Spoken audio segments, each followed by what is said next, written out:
سلامونه دوستانو، راځئ چې په الماني ژبه باندې شپږ مهم وربونه یعنې فعلونه زده کړو.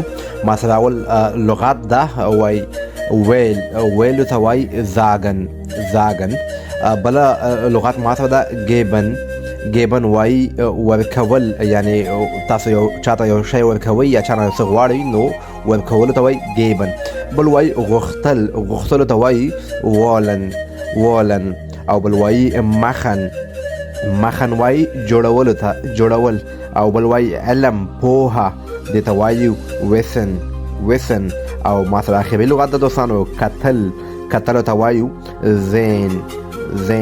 دوستانو کولی شئ لغتونه زده کړئ، اصطلاحات او ډېر څه زده کړئ، اکاونټ فالو کړئ او در سره لایک او کمنټ مهم نشي. او همدغه لغتونه بیا تاسو ته په نورو ویډیوګانو کې په جمله کې هم استعمالومه. مننه.